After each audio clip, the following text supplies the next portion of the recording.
Incoming नव्हे, drainage to BJP. Shivram Patil. Maharashtra नव्हे, आमच्या जळगाव जिल्ह्यातील शहरातील काँग्रेस राष्ट्रवादी शिवसेना कार्यकर्त्यांचा लुंडा भाजपमध्ये जात आहेत.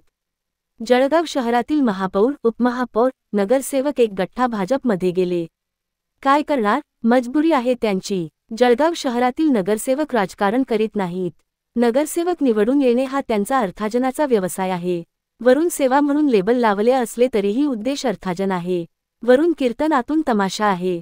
भाजप सत्तेवर आल्यानंतर काँग्रेस राष्ट्रवादी शिवसेना पक्षातील लोकांना वाटत होते की आपण लढू, पैसा वाटू, निवडून येऊ, पण ती आशा संपली आहे.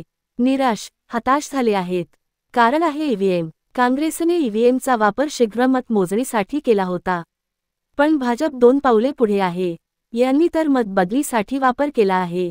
म्हणजे मत कोणालाही दिले तर ते आमच्याच खात्यात जमा होईल, याचा अनुभव उमेदवारांना आला आहे, मतदारांना आला आहे. खूप गाजावाजा केला, पण निवडणूक आयुक्त, मुख्य न्यायाधीश आणि राष्ट्रपती सुद्धा दखल घेत नाहीत.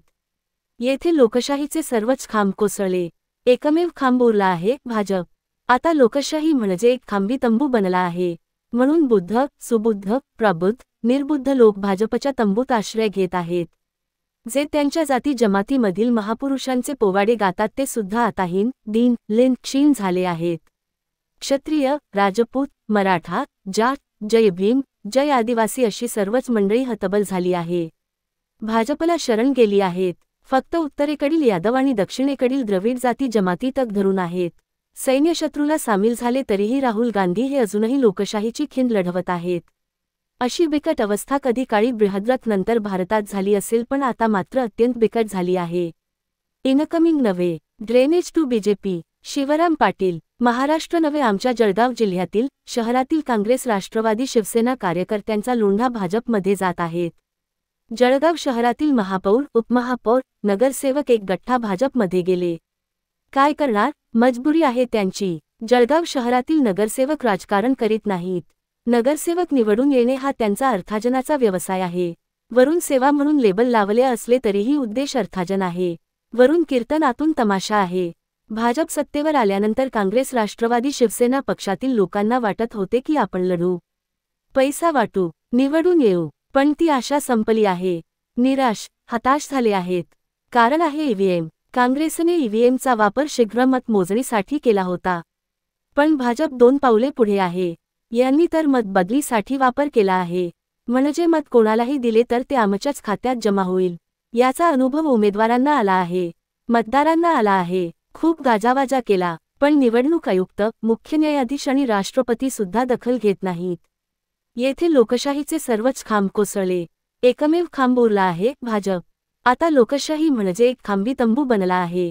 म्हणून बुद्ध, सुबुद्ध, प्रबुद्ध, निर्बुद्ध लोक भाजपच्या तंबूत आश्रय घेत आहेत. जे त्यांच्या जाती जमातीमधील महापुरुषांचे पोवाडे गातात ते सुद्धा आता हीन, दीन, लीन, क्षीण झाले आहेत. क्षत्रिय, राजपूत, मराठा, जाट, जय भीम, जय आदिवासी अशी सर्वच मंडळी हतबल झाली आहे. भाजपला शरण गेली आहेत. फक्त उत्तरेकडील यादव आणि दक्षिणेकडील द्रविड जाती जमाती तग धरून आहेत. सैन्यशत्रूला सामील झाले तरीही राहुल गांधी हे अजूनही लोकशाहीची खिंड लढवत आहेत. अशी बिकट अवस्था कधी काळी बृहद्रथ नंतर भारतात झाली असेल, पण आता मात्र अत्यंत बिकट झाली आहे. जेथे काँग्रेसचे आजीमाजी आमदार, खासदार, मंत्री, मुख्यमंत्री भाजपाच्या तंबूत गेले, तेथे जळगाव शहरातील महापौर, उपमहापौर, नगरसेवक यांची काय हिंमत भाजप विरोधात ठाम उभे राहू शकतील? जर राजकारण करायचेच नाही, फक्त नगरसेवक निवडून धंदा करायचा आहे, तर काँग्रेस, राष्ट्रवादी शिवसेना आणि भाजपमध्ये फरक कशाला करावा? ज्या मंडपात जेवण मिळेल तेथे मांडी घालून जेवण करणे इतकीच ती आशा, आकांक्षा आणि महत्वाकांक्षा. जळगाव महापालिका आणि जिल्हा परिषद यांच्या उमेदवारांचा विजय निश्चित आहे. ते काम ईव्हीएममधून सहज साध्य होत असेल तर उगीच आटापिटा कशाला करावा? तसा आता संशय राहिलेला नाही. खात्री झाली आहे, ईव्हीएमचे हँडलिंग भाजप करणार. म्हणून भाजपचे नगरसेवक आणि झेडपी सदस्य निवडून येणार आहेत. इतरांनी अपेक्षा ठेवू नये. भाजपचे कोण उमेदवार द्यावेत इतकेच सिलेक्शन करणे आहे. इलेक्शन फक्त देखावा असेल. याला एकपक्षीय शासन प्रणाली म्हणतात. चीन, रशिया, उत्तर कोरिया येथे अशीच एकपक्षीय शासन प्रणाली आहे. आपल्याच पक्षातील उमेदवार सिलेक्ट करणे, आपणच इलेक्ट करणे. विरोधातील लोकांनी तसा कोणताही प्रयत्न करू नये. अशीच शासन प्रणाली अफगाणिस्तानमध्ये तालिबान संघटनेने लागू केली आहे. भारतातील निर्बुद्ध, बुभुक्षू, अशिक्षित लोक या प्रवाहात वाहत जातात. पण आता तर बुद्धिमान, प्रबुद्ध, सुबुद्ध, उच्चशिक्षित ज्ञानी लोक डॉक्टर, वकील, इंजिनियर, प्रोफेसर, व्यापारी, उद्योजक सुद्धा या प्रवाहात स्वतःला वाहून घेत आहेत. प्रवाहाच्या विरोधात पोहण्याचे बळ, धाडस, साहस, हिंमत, आत्मविश्वास त्यांच्यात उरलेला नाही. लवकरच ते जास्त पैसा कमवून भारत सोडून इंग्लंड, अमेरिका, फ्रान्स, जर्मनी, जपानकडे प्रयाण करणार आहेत. NRI बनणार आहेत. नरेंद्र मोदी यांनी आधीच जाहीर केले आहे. 1 rank, 1 pension, 1 station, 1 nutrition, 1 party, 1 election, 1 leader, 1 power, 1 nation, 1 religion. Shivram Patil, Jalgaon.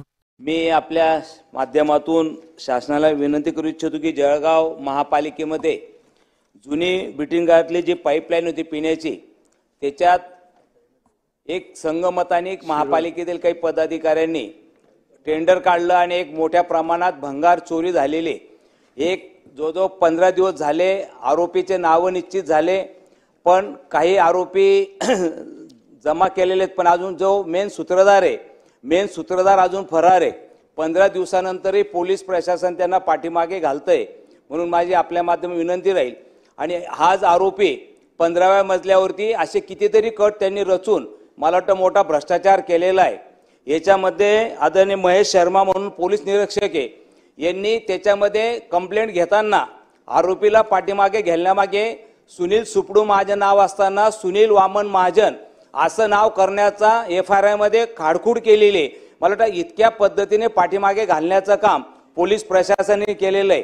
माझी विनंती राहील की आपल्या माध्यमातून ती चौकशी व्हावी आणि त्याच्यामध्ये जे काही त्याच्यामध्ये असतील, या कटमध्ये संघात असतील, त्या सर्वांवरती कारवाई चौकशी होऊन याच्यातून कोणालाही पाठीमागे घालण्यात येऊ नये अशी विनंती राहील. या